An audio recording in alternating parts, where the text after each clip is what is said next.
Dear Grace, this is it. The last episode of Dear Grace. Last episode of anything on this site. I'm done. I am creating a new site, but I'm not linking to it from this site. Using my real name. Maybe not for the site name, but everywhere else. However,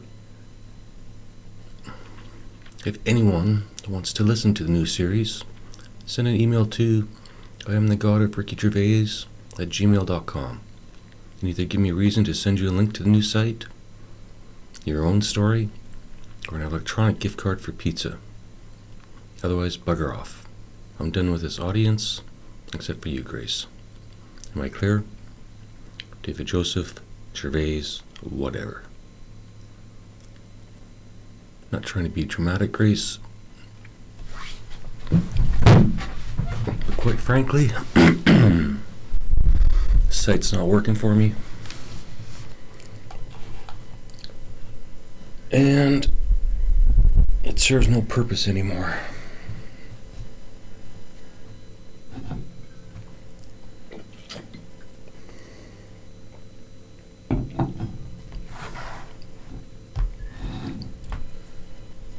Dear Grace 105, the Telepathy Tapes movie idea continues. The end of everything, the movie, the podcast, and Grace. So Grace is not your real name. I refuse to say it after this episode. Grace is not your real name. In the next series, I will use your real name.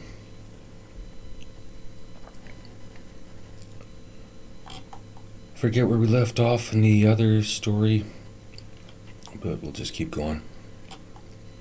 Stalking. Cat Yu enters her family house. She's 29 and lives at home by choice. Her mother's making dinner for Cat Yu, and her dad, who's due home any minute. Cat Yu, Mom, we need to talk. Mom, are you pregnant? Cat Yu, not funny, Mom. Mom, what's up? Cat Yu, I'm not pregnant, but I found someone I'd like to get me pregnant. Mom, hello? Cat Yu, sorry, I found the man in my dreams. Mom, oh? Cat Yu, yes, oh. Mom, at the cafe? Cat Yu, yes. Mom, and you don't know how? Cat Yu, I don't. Mom, so we are back to India then? Cat Yu, no, that was different. Mom, was it? Cat Yu, let me finish, Mom. Yes, it's different. Mom, okay. Cat Yu, in India my dreams were not this clear, and yes, the dreams have come back, and yes, I didn't tell you were Dad. Mom, what's the difference? Cat Yu, I'm not sure. They're clear visually, but the accuracy is outstanding. Mom, accuracy? Cat Yu, I can predict which days he'll come into the store. I can tell you what time of day, and probably what he's wearing up to 90% efficiency. Mom, how often does he come in? Cat Yu, 5 times a week, sometimes every day and other times not for a week. Mom. So you're keeping a journal again? Cat Yu, not written this time. Cat Yu and her mom exchange a look of distrust. Mom, understood. Cat Yu, no, not for that reason. I just don't need to anymore. My memory is fine. Mom, for now. Cat Yu, it's been fine for years. Mom, and how long has he been coming in? What's his name? Cat Yu, Dave. Mom, so white? Cat Yu, yes, very. Probably a direct descendant of Hitler. Mom, save the sarcasm for your books, please. Cat Yu, I'm not ready. Mom, okay, how long? Cat Yu, about a year. Mom slowly bounces her head in thought. Mom, and your plan? Cat Yu, I don't have one. And? Mom, and? Cat Yu, he's older. Mom, like your brother or like your dad? Cat Yu pauses. Mom, don't say grandfather, please. Cat Yu, no, he's Dad's age, approximately. Mom, how do you know? Cat U, I read it on his profile. Mom, dating profile? Cat U, no, Twitter. Mom, I'm confused. Cat U, he's been coming into the store for about a year. He comes in to write, orders the same coffee every time, drinks it, goes to the bathroom, orders a refill, and then continues to write. He comes in at different times of the day, but the routine is the same. The dream started the first day I saw him. I didn't tell you because, well, you know why. But I did tell Sharon at work, and she helped me find out more about him. She got his Twitter name. Mom, so you were talking to him on Twitter? Cat U, no. Cat U, I only found out his handle today. I've only looked at his profile page, nothing more. Mom, yet. Cat U, I'm talking to you about it first. I didn't have to. Mom, I know, thank you. Cat U, I kept track of my dreams. I know my accuracy. And no, I'm not going to write it down. That proves nothing. Either you and Dad believe me or you don't.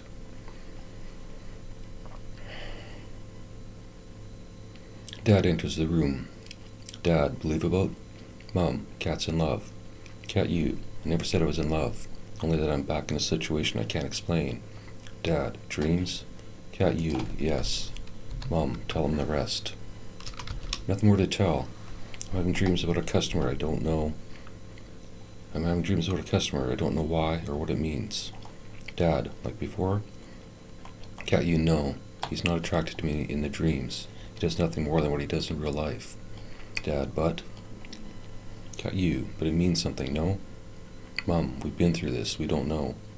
Cat U, others believe there's a reason for our connection. Dad, how could they help you? Cat U, no. Mom, so what now? Cat U, I write. Dad, are you sure? Cat U, you asked me to tell you when I'm writing again. I'm writing again. Fair enough. Dad, yes. Mom, okay. Cat U hugs her parents when she returns to her room. She takes out her old MacBook. She takes her old MacBook out of the closet and searches for the power cord. At the kitchen table, Mom and Dad discuss their daughter. Mom, what can we do? Dad, Mom, what do we do? Dad, what can we do? Mom, watch her. Dad, we've been doing that since she's born. Mom, we can call a doctor. Dad leaves the kitchen and walks by Cat U's door. Music is playing loudly. Dad returns.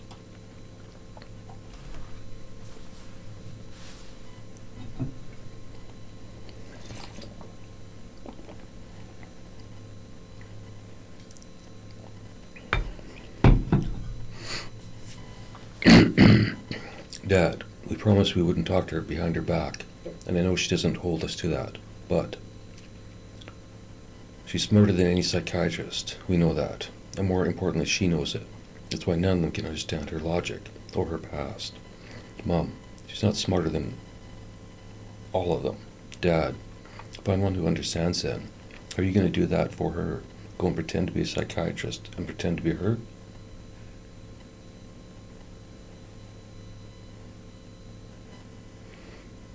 Go pretend to a psychiatrist that you're her.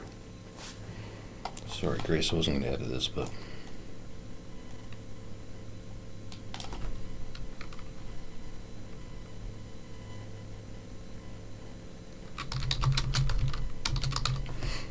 Mom, no, but... Dad, but nothing. You can argue psychology with her. Can anyone we know, doctor or otherwise?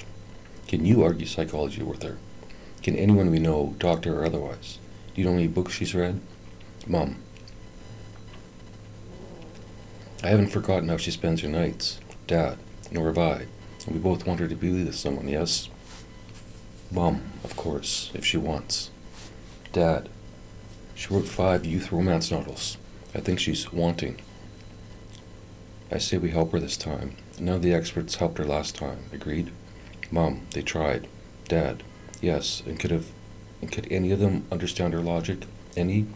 Mom, none. Mom, until the books were published. Dad, exactly. And then they changed all their expert opinions. Mom, now you're something like her. Dad, she was right. Mom, she was. Dad, so this time let's support her plan.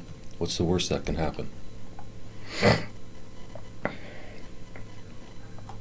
Dad, and don't say it. Mom crying. I have to.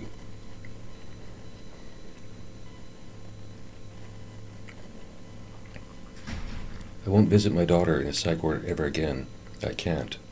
Dad, holding Mom. Me too. That's why we need to trust her this time. Mom, I trust her. I have no idea who this man is. Dad, what's his name? Mom, Dave.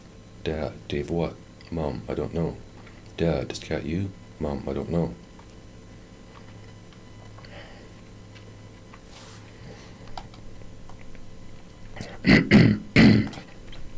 Mom and Dad knock at Cat U's door and waits.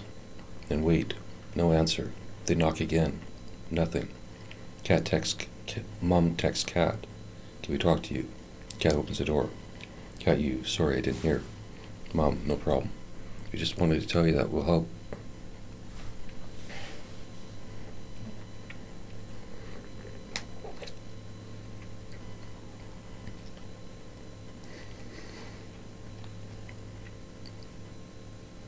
No problem.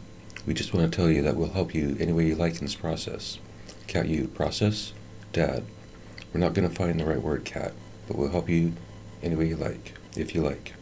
Mom, no questions asked. Cat U, none? Dad, only one. What's Dave's last name?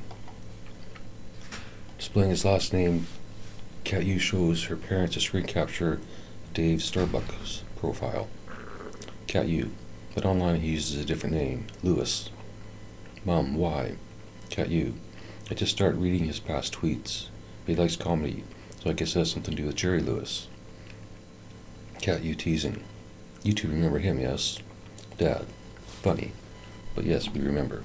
And Dave's age? Cat U, probably. Oh, and Dave's dad, funny, but yes, we remember. And Dave's my age? Cat U, probably. He can put whatever he wants into the app, so it's not guaranteed. But he put the same age on his Twitter profile, so I believe he's not lying. Mom, what else do you know? Cat U, not much. Let me analyze his account for a while longer, and maybe I can figure out who he is. Dad, okay, we'll talk tomorrow. Come up with a list. Let us help, please. Don't keep it a secret, please. Cat U, I won't, Dad. Mom, thanks. Cat U, good night.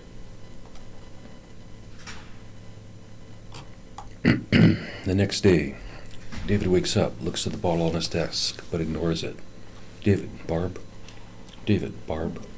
Barb, yes, I'm here. David, without the weed? How can I be sure? Barb, David, you know I can't prove anything. We go over this daily. David, I understand. Cat U watches Dave's facial expressions. Cat U talks with her parents? Cat U stalks with her parents. Parents reveal her secret, except the man of her dreams to show up. Parents reveal her secret, expected the man of her dreams to show up at her launch party.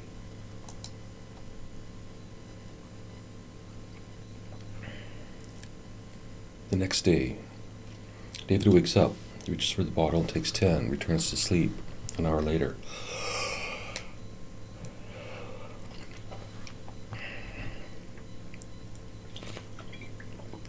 David, Barb.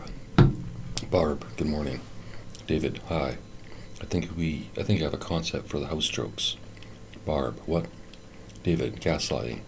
I've been basically gaslighting them to be the roommates I want, whether they want it or not. Barb, in a way. David, sure. I'm not trying to fuck them, but I do want them to adjust their behavior for me. Barb, because you're artistic? David, because it's a pain in the ass, otherwise I can't. Because it's a pain in the ass.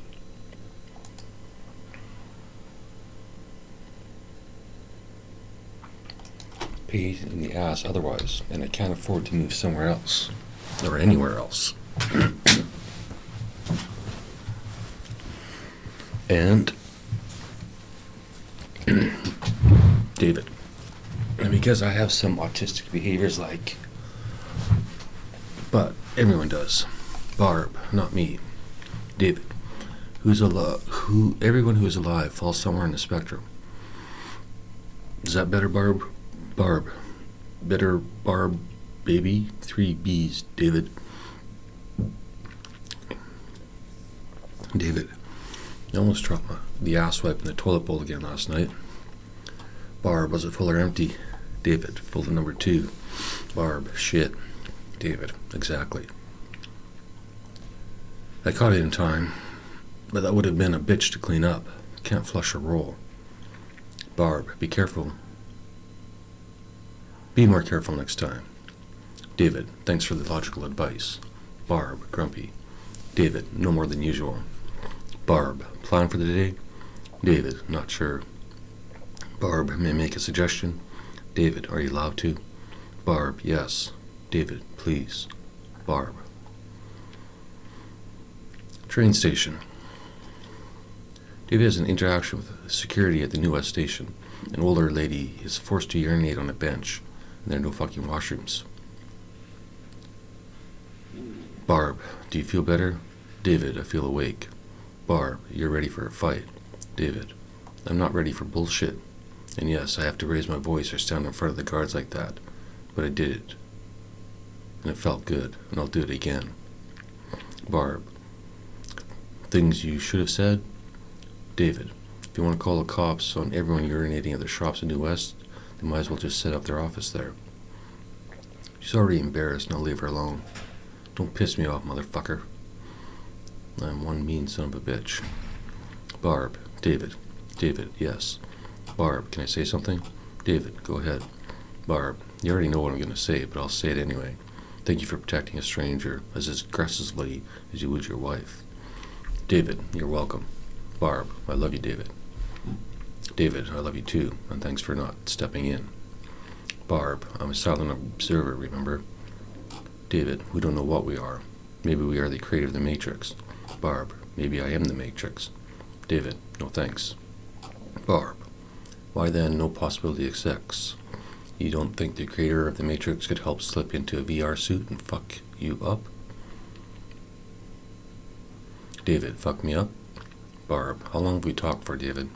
David, a year or so? Barb, and how many times have I thrown myself at you? David, 0, but you have nothing to throw.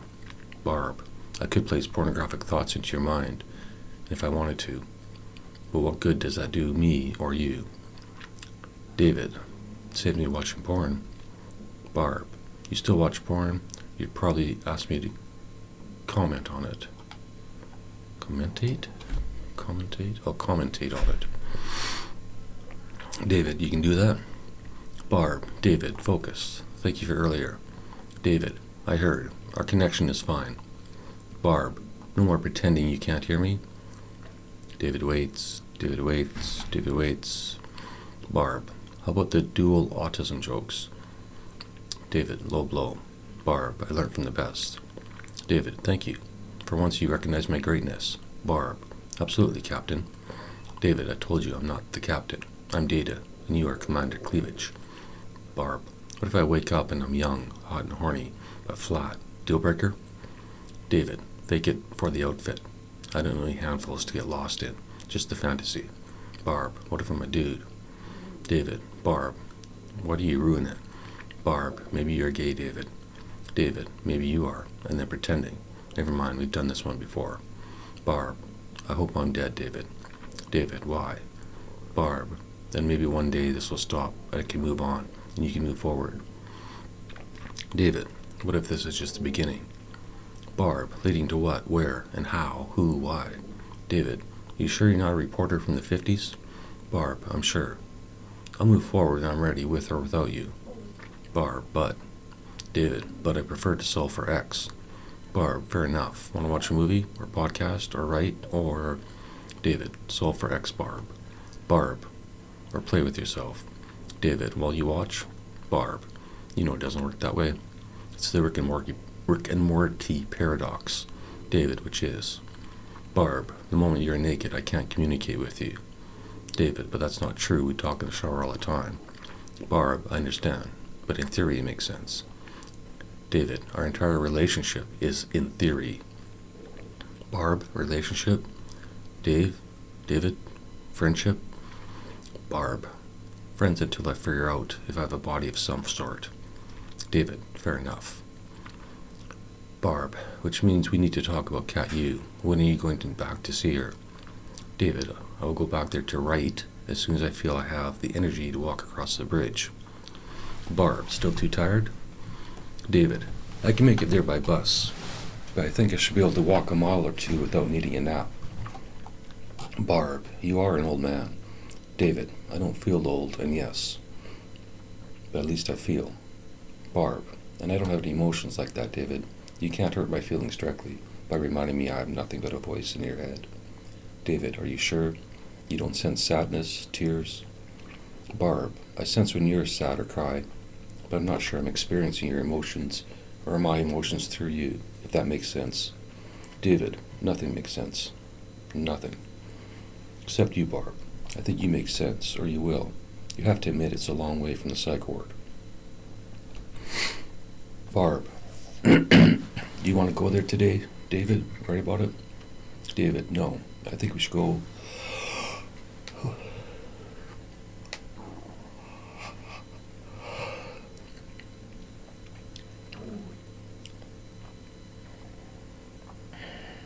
No, I think we should work on the dual autistic choke angle.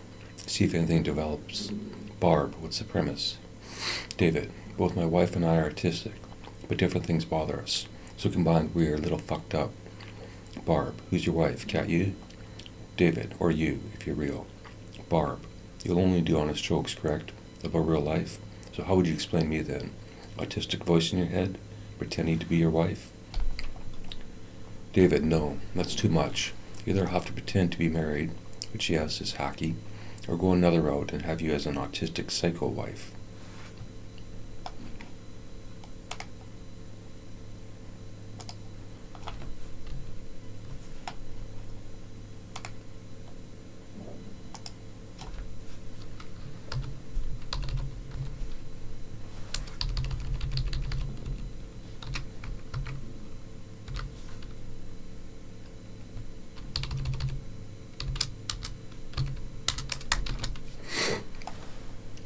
Barb, do you think I'm autistic? And you basically said what I did, but added psycho.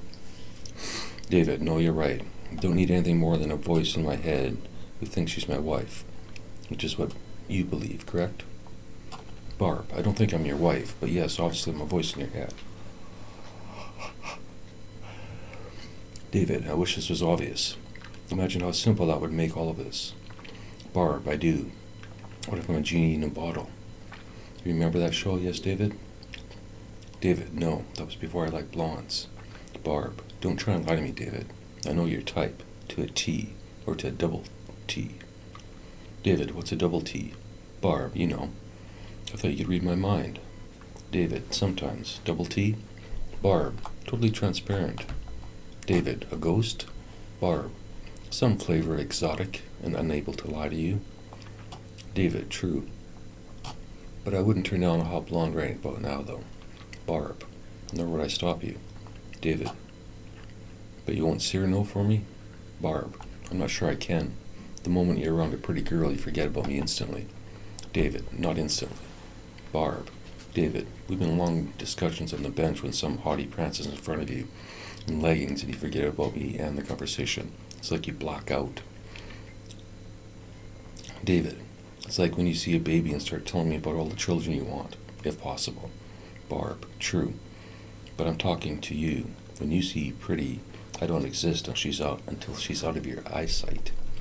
David, it's not that bad. Barb, depends on the day of the week. David, depends stroke. Barb, I don't have one now, do you? David, do you? Sounds like Dodo. Barb, you're reaching. David, you're sweet. Barb, thank you, David. I think you'll make a sweet husband someday. Maybe for Cat you. David, or maybe you? Barb, I love you, David, but I think we have to come to a conclusion it's unlikely I'm in a coma. David, I rather think anything's possible. We should make a list. David.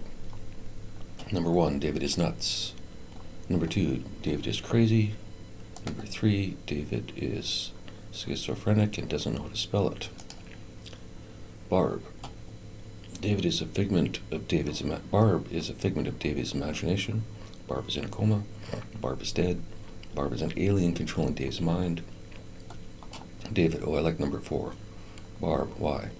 David, because then I can hack your mind and take control of the alien overload technology. Barb, sci-fi movie thought tonight, David? David, 5. Barb is God. Barb, a useless God then, as it can only talk to you, unless you are a prophet. David, definitely not.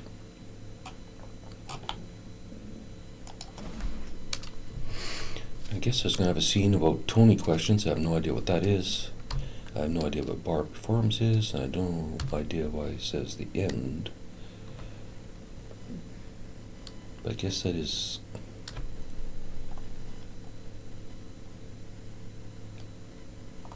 I don't know.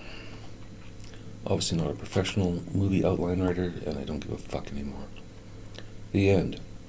Cat U whispers into David's ear, I'm Barb. End of story. Actually, I think that needs to be somewhere else, but it doesn't matter. There you go. Possible titles, Your Mind or Mine. A modern love story about an arranged marriage. The catch, the marriage is arranged by both parties, not their parents. Scene, location, the park at sunset. David, an incredibly handsome middle-aged man, sits beside his wife, Barb, on the park bench. They stare aimlessly, consuming the activities within their viewpoint. The last 30 minutes of the golden hour lights the park. To protect her eyes, Barb wears the type of sunglasses that blind people normally use. She's not blind, only highly sensitive to sunlight, a condition she suffered from all her life. David wears blue jeans and a t-shirt, contrasting Barb's more conservative slacks, blouse, and a sweater. Everyone walking by notices the couple. Barb is half Dave's age, and it's obvious she's out of his league. Barb and David hold hands continually on the bench. From a distance, they might pass for a couple of friends or even a father-daughter, but as others walk directly in front of them, it's clear they are together.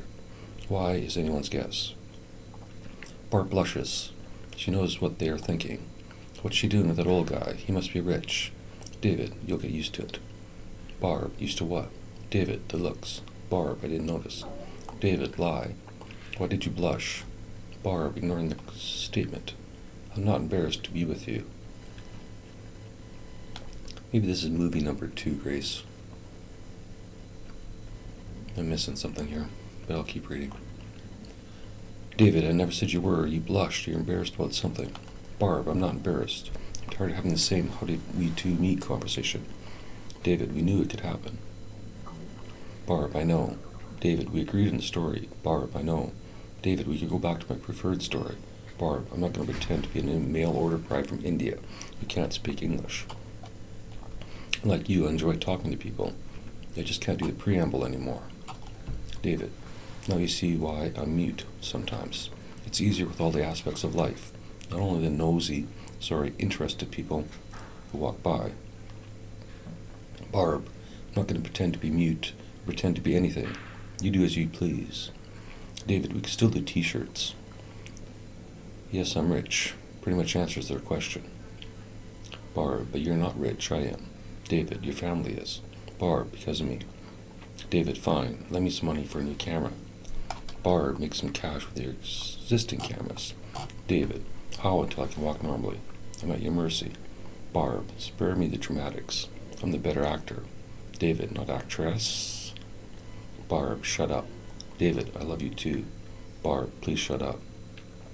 David, fine, I'll tell you the next person to ask the real story about how you seduced me with your mind games.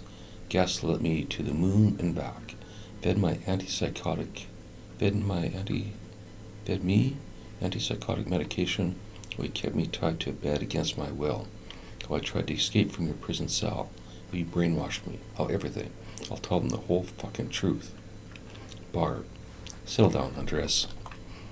David, did I tell a lie just now? Barb, it wasn't a prison cell, it was a safe room on a psych ward. You were never tied to the bed or restrained in a bed. I was restrained on the way to the room. Barb stops him. Wait, I'll get there. I'm not done with your first inaccurate and misleading statement. Dave nods for Barb to continue. Barb, I never seduced you with mind games because you were not the person you are now. In fact, there was no physical seduction by me at all. Correct? David, fair enough. Barb, fair enough or correct? David, correct. You never flirted with me. Barb, and why is that? What is the other part you leave out of your version? David, like a child, because you were my hot psychiatric nurse who always acted professionally. Barb, I wore a mask, dark sunglasses, and kept my hair in a ponytail. How's that hot? David begins. Well, Barb realizes her mistake. Never mind, I forgot who I'm talking to. You probably think this sweater is hot. David, it's hot that you knit it yourself, but no, it looks like an old lady sweater to me. How old are you again? Do your friends also knit that shit that belongs in the 30s? Barb, are you done? David, are you done? Barb, in fact, no. Back to your original stupid story. I administered antipsychotic medication. I didn't feed it to you. Gaslighting is an unclear word, and you use it to annoy me. You didn't try and escape from my prison cell. You pulled the fire alarm on the psych ward, hoping to create some confusion. Barb waits, hoping for confirmation from David. He's watching teenagers play volleyball, pretending to ignore her like a child. If anyone was brainwashed, it was me. It was me by you, or the person I thought you were on the ward that night.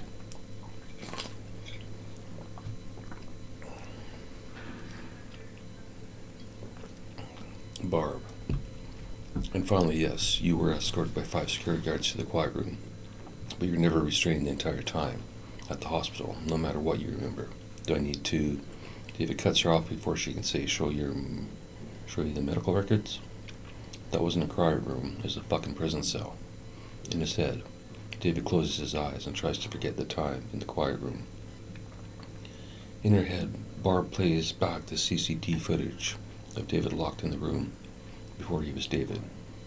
Before he was the David she knows now, when he was Dave Doe, not Dave Smith, the man with the most boring plain name possible. Barb knows if David could read her thoughts right now, he'd say, Barb isn't exactly unique, exciting, or interesting. Sounds like someone with no imagination from 1905 would name their child, and David would probably take another dig at her sweaters. Barb and David begin to cry silently and remain motionless for 2 minutes, or as long as the actors can maintain. David, can you move to the other benches? Barb helps David stand. He's hunched over, the only way he can walk, due to a temporary back condition.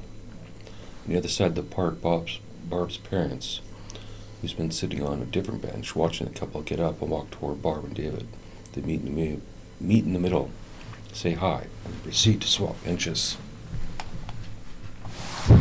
Scene, the park continues. As the sun drops below the horizon, Barb removes her protective glasses. Across an open field, her parents now watch them and the entire park, like a couple of security guards. David, why didn't you learn how to drive? Barb, you know the answer. David, maybe you should have tried harder. Use that massive brain of yours to find a solution. Barb, with her highest level of sarcasm. A solution to sunlight? You want me to solve sunlight? David, I don't like having an escort. Barb, they're not our escorts. They drove us because you can't drive, and I chose not to endanger other people's lives by trying to drive blinded by the light. Would you like me to ask them to leave until you have your fill of fresh air? Should I pretend like they don't exist, even though we live in their home rent-free? In the master bedroom of their own house, no less, David. Maybe we should throw them out of their entire house and be alone. Is that what you'd like? David, the master bedroom is because of your eyes. Barb, because you're up all night pacing back and forth trying to write a novel greater than Atlas Shrugged, a feat you know to be impossible. Why do you even try? David, all right, Miss Rand, you settle down now. David, I agree. If it wasn't for your parents, we wouldn't be together. I have no idea what would have happened to me or you. Barb and David watch the kids in the playground. Every time a child slips or falls, Barb flinches, tries to reach out and save the child from 50 feet away. The park begins to empty. The volleyball players and parents with their children leave, and only a few teenagers sitting on the picnic tables remain. David surveys the park. The coast is clear. Barb, not yet. David, kiss me. Barb, not yet. David, please. Barb slowly closes her eyes. Not yet. David, they're back. Barb, who? David, the guy walking his pregnant wife. Barb, he's not walking her. They're enjoying the park together. David, nope. He's keeping her thin for faster recovery time. He's definitely a pervert. Barb, they're Muslim, David. David, so Muslims can't be perverts? Barb, ever think they're doing it for her health, or because the grass feels good on her feet, or any other possible reason? David, that burqa thing's kind of hot. That's basically what you did to me in the psych ward. Hide your face. Show off your body in the hospital scrubs. We both know you wear a size too small, so they fit the contours of your body. Don't deny it. You seduced me. Barb, you're so full of shit. David, there's dog shit in that field. She shouldn't walk barefoot. Barb, okay. David, is there swing available?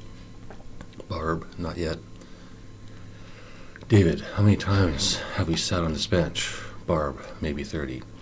David, how many times have you sat on this bench before or after me? You know what? When you were stalking me. Barb, I wasn't stalking. I was investigating you. By stalking me. By learning your evil habits.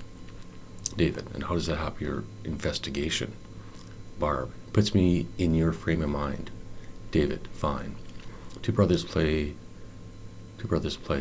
set up a mini soccer field. David, what if I'd called the police? Barb, for what? I didn't do anything illegal. I can follow anyone I like. It's a free country. If you hadn't noticed, you called them or approached me. And if you had noticed, you could have called them or approached me. You didn't notice. David, I had other things in my mind, and I didn't expect someone like you to be interested in an old man like me. Barb, ageist. David, fair enough. David, although to be fair, you make a good scene in our life movie where I go into the RCMP and complain about a hot young female following me around for no particular reason. Barb, how do you know I would sit on these benches before or after you? David, I didn't. I guessed. I assumed if someone was following me, which it felt like, and if they were interested in me in a romantic fashion, which it felt like, and they were nuts and believed in panpsychism, they might try and read me through the bench, or some shit like that. Or send me messages. Barb, through my butt? David, yes. Each fart you let out on these benches probably left some sort of message for me when I sat down. Barb, David, you know I don't fart on these benches. David, Barb, I don't. I should have set up a hidden tape recorder under the bench, and I could have heard for myself. Plus the conversations with your mom on these benches. I forgot about that. I like to blame the leader, not their disciples. Barb, disciples? David, well, you convinced me to join in your illegal activities. Sorry, not illegal. Questionable activities, yes? Barb, I did, but I never claimed I was divine. No disciples, just loving, trusting parents who took a chance on their crazy daughter, who compared to the chance on you is nothing. David, are you saying I'm nuts? Barb, your entire career is based on you being nuts. David, my career? I have no career.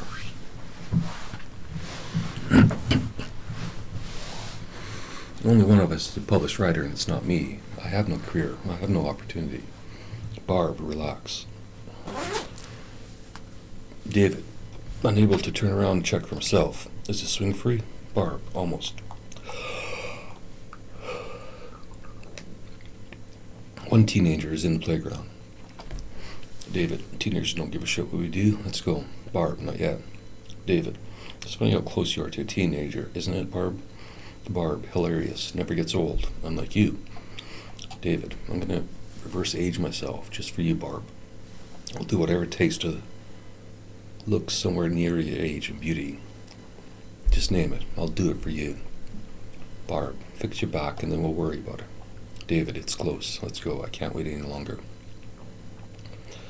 Barb helps David up and walks him over to a large circular swing the kids play on. Painfully, David slowly lies on the platform with Barb's assistance.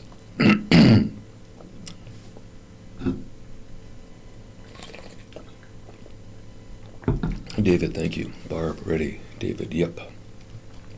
Barb removes an extremely large blunt and torch lighter. She lights and passes the blunt to David. Across the field, Barb's parents watch as a large cloud of smoke rises from the playground. Puff after puff, David sends the smoke straight up while Barb swings it back and forth. David is lost in the smoke, the swing, the moment. Barb, better? David, it's working. Barb, I still say yoga would have been faster and easier. David, maybe, but it's boring. You have to admit weed and swing is working. Barb, I don't have to admit anything, but yes, something is working. You're almost healed, but. David, but what? Barb, no buts. It doesn't matter. How much longer? David, I've got another 10 minutes in me. Barb texts her, Mom, 10 minutes.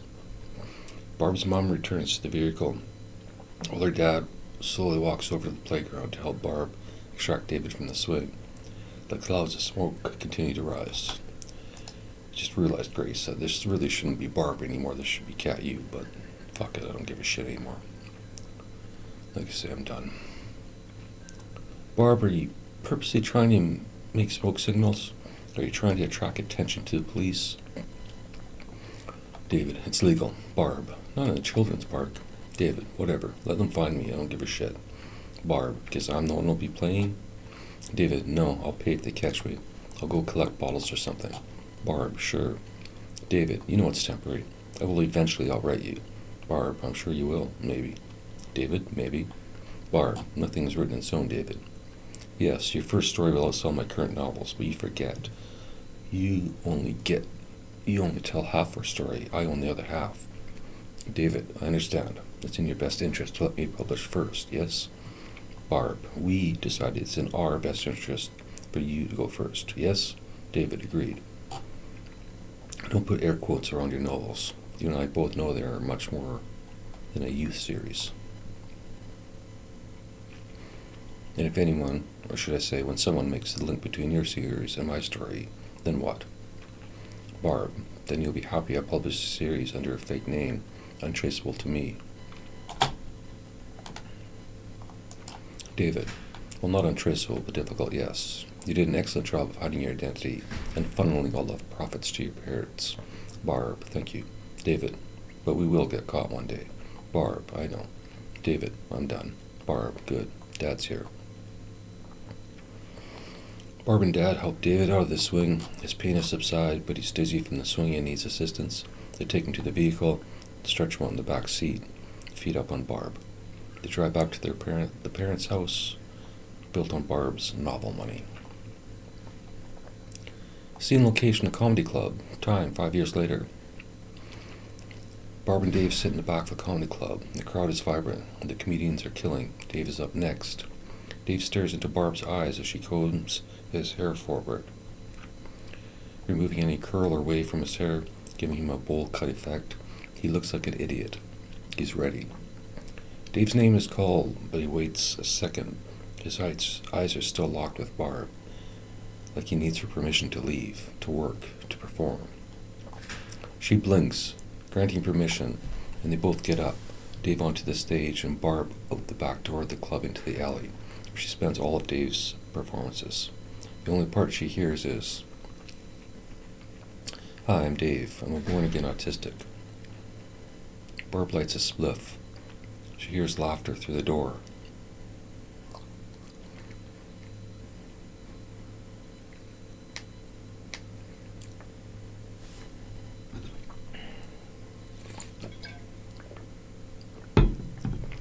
Barb lights a spliff. She hears laughter through the door and moves down the alley until only city sounds remain. She's alone in an alley at night. This is her world. Dave is on stage, his world. When he's done, Dave meets Barb in the alley. They hold hands and slowly walk to a hotel room down the block, beginning their day their way. David, add 2I. I think I realized, Grace, that this is just, all these are just random scenes now that I wrote, not really in order. Scene in the hospital too. Or it could be in order, I have no fucking idea, but... Barb reviews the CCTV footage of Dave in the ER. She notes in her mind only that Dave is switching from lotus pose to Sakhasana? I have no idea how to pronounce that, under the sheet. She thinks he's meditating not on amphetamines,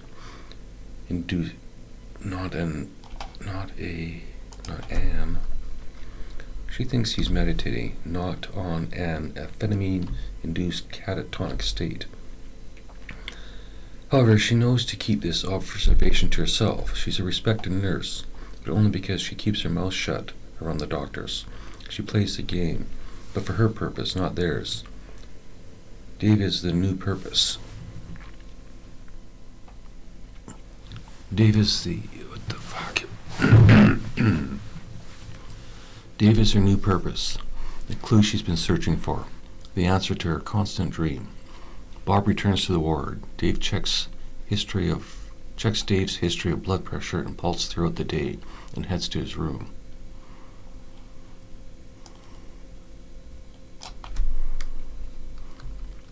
Dave appears to be asleep. Barb calls out his name to wake him, but he doesn't budge. She takes his blood pressure and pulse, both normal.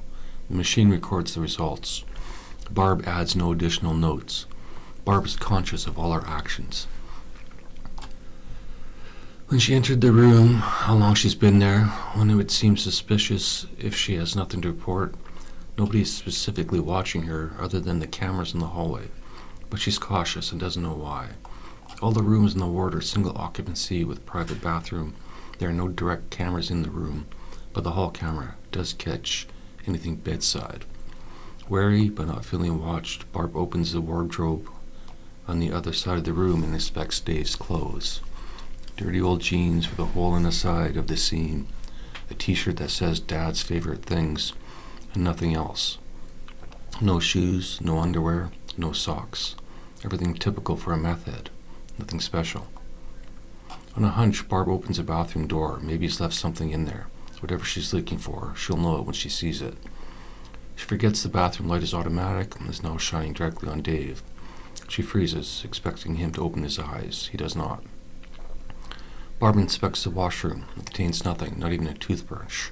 Her hunch is wrong. Before closing the bathroom door, she walks over to Dave and once again calls out, "Mr. Doe, Mr. Doe, Mr. Doe."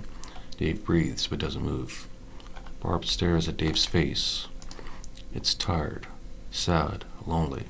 She forgets about the camera, reaches over, and gently opens an eyelid to reveal his right eye. She's shocked, stunned, paralyzed with fear, and leaves the room. Master bedroom continues. Barb and her something, probably parents, eat dinner while David plays video games in their room. Mom, how's he doing? Barb, fine, still silly. Mom, pain. Barb, how would I know? If I don't catch him wincing, he doesn't tell me. Mom, you sure he can fix himself without a doctor? Barb, I have to trust him at this point. He hasn't lied to me. Mom, I understand. Dad, how are you? Barb, the usual. Dad, you're starting to talk to me like him now, when you want to. Barb, it's inevitable. He talks like me when he wants to. Dad, we don't see that part of him too much. Barb, I know. He's saving it for the stage. Once I get him out of the room, it'll be fine. He'll be fine. We'll all be fine. Sorry. Mom, why? Barb, that sounded more like a wish than a probability. Mom, I'm confused. Your dad's words sound like you wish, or your words sound like I wish. Barb, my words, like I'm convincing myself. Mom, you convinced yourself about David the first day you saw him. Barb, the second I saw his eyes. Mom, I understand. Dad, can I ask you a question? Barb, of course. Dad, do you think he's told you everything? Barb, what do you mean? Dad, I'm not suggesting he's hiding a secret. I'm wondering how sure you can be that he's recovered his memory from the hospital.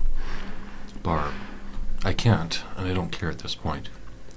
He's told me enough. I have no right to ask. Mom, you're his wife. You always have a right. Barb, technically, sure. According to society, sure. According to logic, sure. But considering how I stalked him, how we all stalked him, I think I lose a bit of that right. Dad, you didn't force us. Barb, but I convinced you. I told you the story you needed to hear to help me.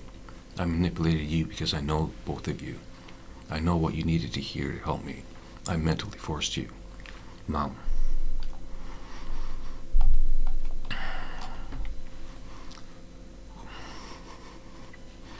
We know you well enough to know this, Barb. You've either purposely or accidentally manipulated us your entire life. It's not a surprise. It's not a shock. It's not a manipulation. Look at this house. You bought this house. Barb.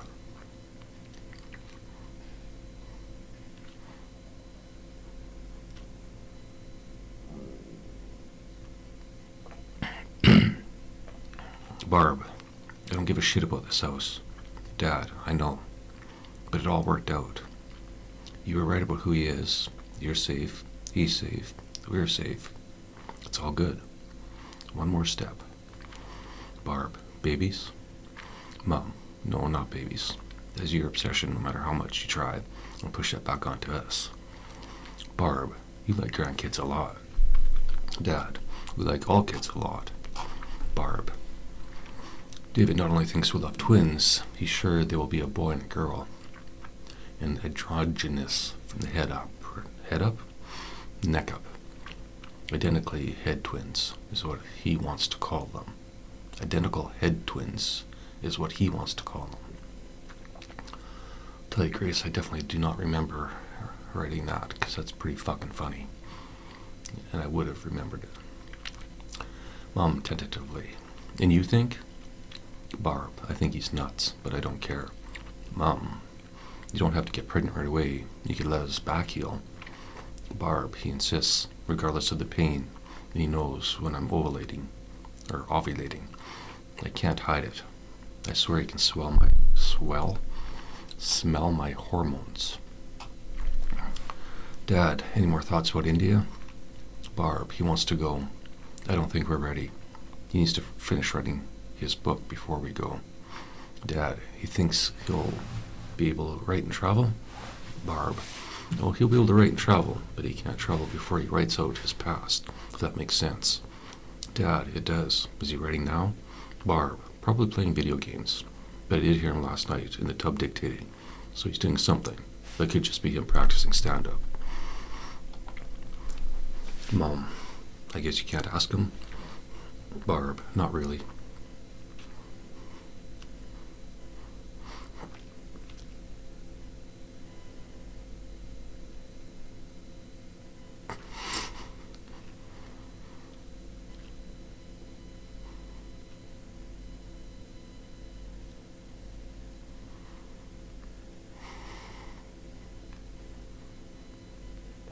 Barb, not really.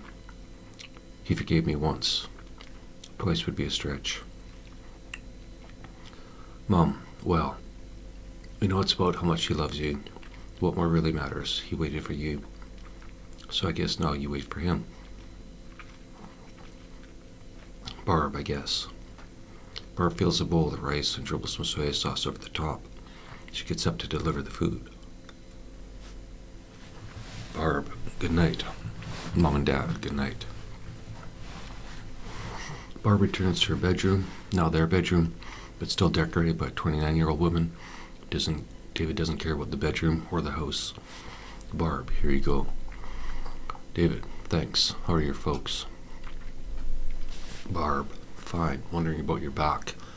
I told them that you're lying to me about the pain. That it's probably getting better. David, you know I can't lie to you, but nice try. Are you going to write more, or is it time to make a baby? Barb, standing up and removing your clothes after first checking to ensure the door was locked. Guess. Time, 1 minute later. David, was it everything you imagined?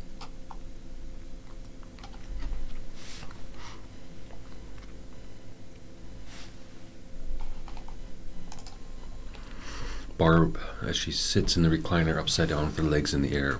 Wonderful. David, I still say the turkey baster is the way to go until I heal my back. Barb, no thanks. David, it's probably more enjoyable than what we just did. Barb, maybe, but I'm not telling my children, or my twins if you get your wish, that they came out of a turkey baster. David, my children? Barb, our children, David. It's a figure of speech. Do you know what that is? David, good. Keep up that sarcasm. They'll make delicious babies. But, Barb, but what? David, get ready for my back heels, and I can add another 59 minutes to my baby maker skills. Barb, if you say so. David, don't believe me? You know I can't lie to you. Barb, it's not a lie, it's a prediction. You can predict all you like. It can fail all it likes. So, in relativity, you have no way of knowing how long you'll last with a good back because we've only made love once with a good back. And David, yes, I was there, I remember, thanks. Barb, so memory's okay? David, bite me. Barb, I'm trying. David, why did you refuse to have sex with me before our wedding night? Barb. David, I'm naked in a chair with my legs in the air. David throws a blanket over Barb's body. Barb, thanks, not my point. But I didn't refuse anything before we got married, because you were too shy to touch me before we got married. David, shy? Barb, maximum sarcasm. Sorry, I forgot, my apologies. Respectful. David, better. Barb, honorable? David, I like that. Barb, a big fat lazy autistic jerk? David, accurate. Let's stick with respectful. Barb, fine. Barb, but let's be real clear, mister. The wedding, the respectfulness, the usual circumstances surrounding the unusual circumstances surrounding nearly every aspect of a relationship is all you. All your ideas. David, accept the stalking. Barb, yes, David, accept the stalking. David, did I ever tell you how hot that was when I found out? Barb, you told me 10 minutes ago when your baby maker exploded and you started crying. David, you know those were tears of joy. Barb, sorry. Too far? David, never. I love you. Barb, I love you too. David, and please call the baby maker little Jesus, like I asked you to. Barb, you only get to use the rise from the dead jokes once, David. Are you sure? You only get to use the rise from the dead joke once, David. Are you sure? David, isn't it a miracle every time he gets excited? At my age, it shouldn't be possible anymore. Barb, I like to think a miracle saves a life or something.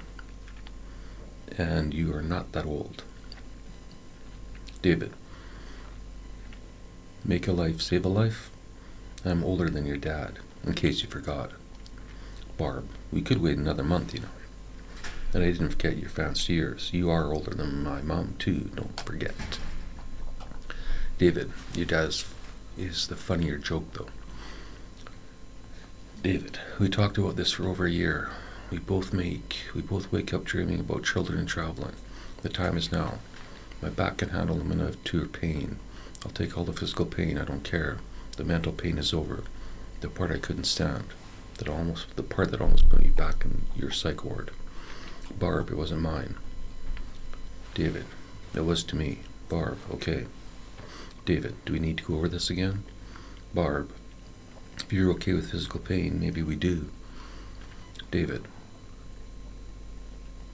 are you breaking out the psych nurse credentials on me? You know where this will go. Barb, I do. David, can you at least put some clothes on and get out of that chair so I can start being mad at you? Barb, not yet. David, is that your new saying, not yet? You really think that works on my personality? Like it's some sort of catch-all to calm me down and rethink my position? Barb, is it working? David, maybe. I don't know, because I'm mad now. Not that you may be manipulating my own perspective on the psychology industry. Barb, profession. Dave, nice try, industry. David, but fine, not yet. I've already forgotten your attempted psychobabble. Barb, good. You see it doesn't work. David, it distracted me. It didn't cure me. Barb, now in her pajamas, walks over to the bed. Ready? David prepares for her entrance over to the mattress by stabilizing himself against the wall. Barb slips in and calls up to David, where he releases his left arm around her. Barb, movie or kill Tony? David, you pick. Barb, kill Tony it is. David, and I haven't forgotten. Barb, I know. David, pen please. Barb hands David a vape pen. Although the room is air temperature controlled and David could smoke a blunt Although the room is air and temperature controlled and David could smoke a blunt, an earlier unfortunate accident burnt a hole in the waterbed and flooded part of the house. Now Barb controls the lighter. Scene, kitchen table. Barb's parents and grandparents gather around the table to discuss Barb and the future. A photo album of her life is passed around the table as they plan their approach. They discuss her past, only speaking her made-up language till 5, her light sensitivity, her high school experience, her time in India and yoga, her return, education and job, her living situation. Scene 7-Eleven. Sunrise illuminates a 7-Eleven sign. The sign's light flickers off. Focus shifts to the background as a single snow-capped mountain is visible. Dave, an incredibly handsome, middle-aged man, sits in front of the store cross-legged, staring into the sun. The store employees ask Dave to leave. He cannot or does not interact with their request. They call 911. Police and paramedics are dispatched to the scene. 2 officers, male and female, arrive first. The police receive no response from Dave. The male officer watches him while the female interviews the staff. Staff confirms he's a regular customer. They know his first name is Dave, but he has never done this before. He normally just buys a coffee and leaves. Dispatch informs the officers the paramedics will be delayed and are instructed to transport Dave to the hospital. The officers comply. Dave is placed in handcuffs and carried to the car. While handcuffed, his eyes are closed. In the ER, the officers tell Dave's story to a nurse while he sits on the hospital bed, still cross-legged, well medicated but not handcuffed. Various doctors and nurses try to interact with Dave throughout the day. He ignores them all, but eventually lies on his back, stares at the ceiling, instead of sitting cross-legged. Dave is eventually labeled catatonic and is sent to the psych ward. Scene, Dave wakes up in the hospital. When Dave wakes up and looks at his wristband and reads Dave Doe, his first thought is, who is Dave Doe? For 6 days, Dave is non-communicative. He sleeps at night, is forced awake for meals to shower, spends the rest of the day sleeping or sitting in a chair, staring out the window. He's given antipsychotic medication and Ativan. A variety of doctors and nurses attempt to communicate. None succeed until the 7th day, when Dave says, "I'm David, not Dave," in a stressed voice, like he hasn't spoken for years. Barb talking to Dave in the hospital. Dave pulls a fire alarm, sent to solitary. Barb breaks down. Dave goes home. Barb goes home on a leave of absence. Clearly, Grace, you can see near the end of the movie I started to give up. Scene, Barb moves. Barb's mom helps her stalk Dave, search Dave online and in person. Barb arrives home after a 3rd night stalking Dave. She sits at the kitchen table with her mom. Barb is nervous and anxious to tell a story. Barb, I need your help. Mom, with Barb, I have a patient at the hospital, and I think I know him. Mom, so I guess Grace would have done here is these are basically just 2 scenarios in the same fucking story, so barista, psychiatric nurse, whatever.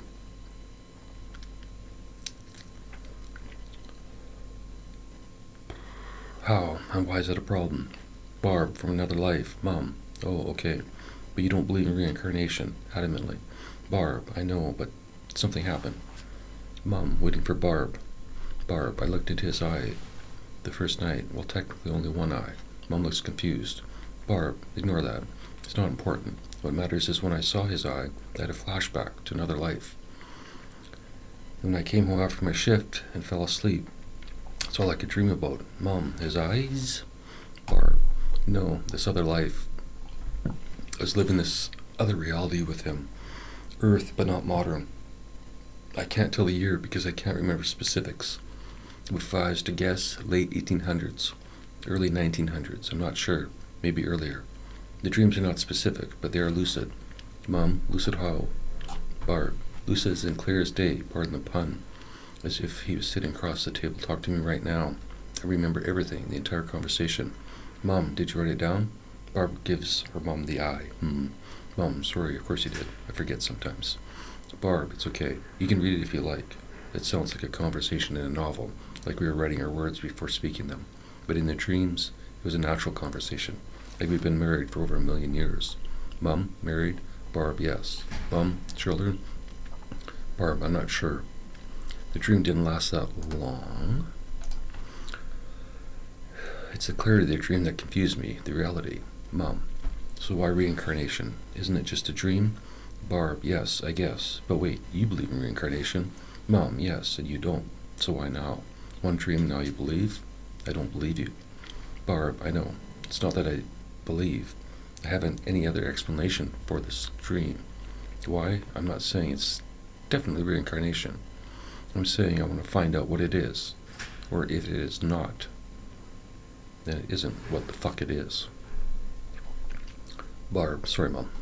Mom, I see your frustration and your thoughts in your face. I understand. So now what? Back to school? Study? Whatever? Barb, no, I'm done with degrees. This is something I need to explore on my own. Steal Twitter account names, leads to Substack. Notice there's only one posting by the real person, not the online persona. Is online person real or not? Scene, a day in the life of Dave. Park stories, library stories, hates Starbucks, loves Horton's story, or something similar. I've done about a million of those. Scene, the corn ship stalking. Barb goes to the park when Dave is not there, sits on the bench he sits on, swings in the swing when there are no children around to see like he does, pretend to not look at pretty girls like he does. But unlike Dave, Barb talks to anyone and everyone who sits beside or nearby her. She does uncontrollably and without the 7-Eleven fakeness now ingrained in her mind. Barb works at Starbucks. Online stalking by Barb, supervised by parents. Dad tries to befriend him, no luck. Mom tries to befriend him, no luck. Barb tries to flirt, no luck. Maybe he's gay. Confirmed through secret Twitter conversations, it's unlikely. Not only because he has a child who happens to be similar age to Barb. Really just kind of threw a whole bunch of shit together at the end. Scene, Iris arrives. Busts Barb for being in love with her dad.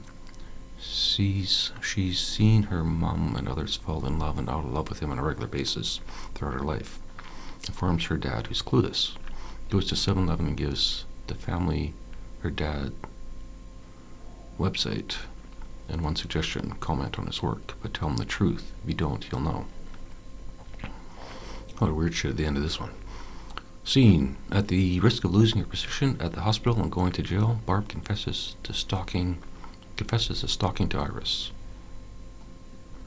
She thanks Barb. It's a relief to know that someone is watching out for her dad.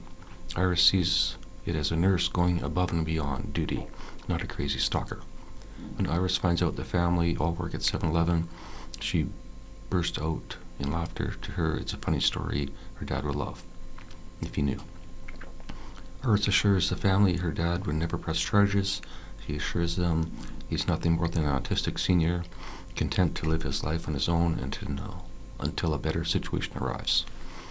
However, he still has a lot of love to give Barb and should ask him out, because that he knows she, like him, he'll never ask her out, unless he's famous and rich. Scene, the proposal, wedding. Barb sends David a long email apologizing for her actions and complimenting David on his writing before asking him out. Wouldn't that be fucking nice? David talks to the family on his favorite bench about Barb. He doesn't ask any specific questions, only says, tell me about her. After sunset, Barb sits on the same bench and meditates. She's done with yoga, but sits like Dave did in the ER. David falls madly in love with Barb, but breaks off contact with the family. David declines Barb's date request and instead proposes marriage, essentially an arranged marriage with no contact until the wedding day. He clarifies his financial contribution will be limited to the government handouts or any money he ever manages to make writing, which most likely will be nothing. He explains that although he would like to have more children, maybe many, it doesn't matter if they have many or none. Nor does it matter to him if they adopt children at any age under one condition: adoption only. No fostering. Dave feels it's cruel to test out a child, and the parent should be willing to take a risk on a child in need of a home. Any age of child from any background. If adoption, then we should do our research on children in need who we feel we can help. And then once we've met the child and bonded, offer outright adoption. Dive in the deep end and do our best to raise them healthy and happy. Exactly like I'm asking you to do with me. I'm not interested in dating or getting to know you. I know you well enough. I've watched you interact with enough customers to know you're a genuine person. I've listened to your family recount your story from birth until the day I arrived at the hospital. This is all I need to know that you're a genuine person. A real human with a heart and soul to share with another. Which is why I asked you, Barb, to take the same risk with me. Marry me as is. What you have seen, read, heard about me, and nothing more. No words from my mouth to yours until after our first kiss on our wedding day. Barb says yes. Dave says, oops, forgot about a few things. It's not a contract so much as a request for our special day. The wedding contract David forgets to mention. His requirements. If religious, I don't care, but I have no intention of participation. I will sit or stand for the duration of the ceremony and gaze at Barb. If I do as required by law, I'll nod and the guests can be witnesses in court if that ever comes to that. When it comes time for the first kiss, I wish that Barb was wearing a veil large enough for both of us to use it like a tent. For our first kiss, it can block the audience view and keep it a private moment. However, it's 2024 and now 2025, so we'll bring our phones in the tent to capture the moment. I guess I wrote this last year. I thought I wrote it 2023, but whatever. However, it's 2024, so we'll bring our phones in the tent to capture the moment, one video, one photo to decide if we share or keep for ourselves. Then we'll take the veil off and make out like crazy. Or we give the families what they want to have a nice, respectable first kiss in the eyes of God. I'm good with either. One other request about the first dance. Again, I'd rather do this one in the dark. I imagine my first dance would be with you in 7-Eleven for some reason, or Starbucks. When the store was closed and the lights were off and we were alone with the Slurpee machine or espresso machines. Then I realized the stores never closed. My alternative to start the first dance in complete darkness, give us a minute to get used to our bodies moving together, and then have an accomplice slowly bring the house lights up as we dance across the floor with grace and beauty. Or more likely, we'll be standing there like a couple of teenagers at a high school dance, not wanting to break eye contact until the song is over. Either way, it'll be a surprise for all of us. Other than that, plan it however you like. If your dream was to plan your wedding dream with your future, sorry, I have no idea what that means. Other than that, plan however you like. If you dream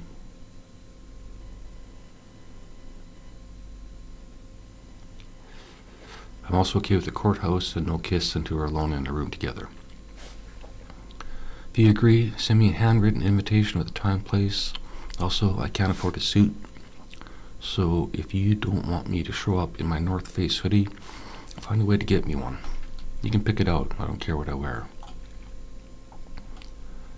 Scene, to stand up, either about the family or autism or whatever I think when I get to this part of the story. I guess I could just drop back taxes into here.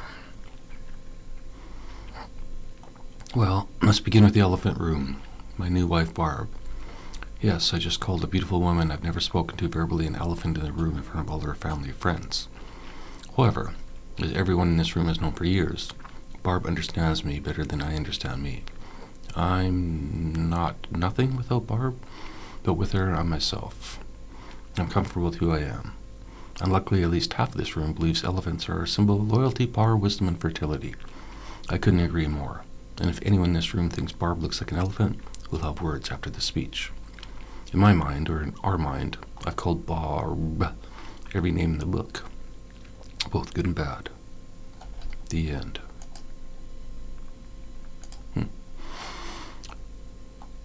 That's it, Grace, Barb, Cat, you, and whatever other names I've given you.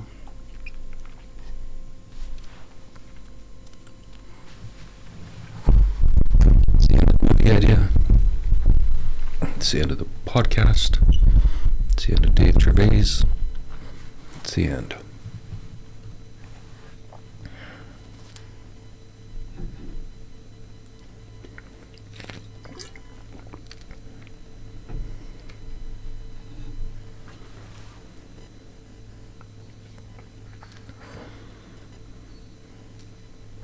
I love you, Grace, but I'm done. There's no more tomorrow on this site. But thank you. Thank you for listening. Grace.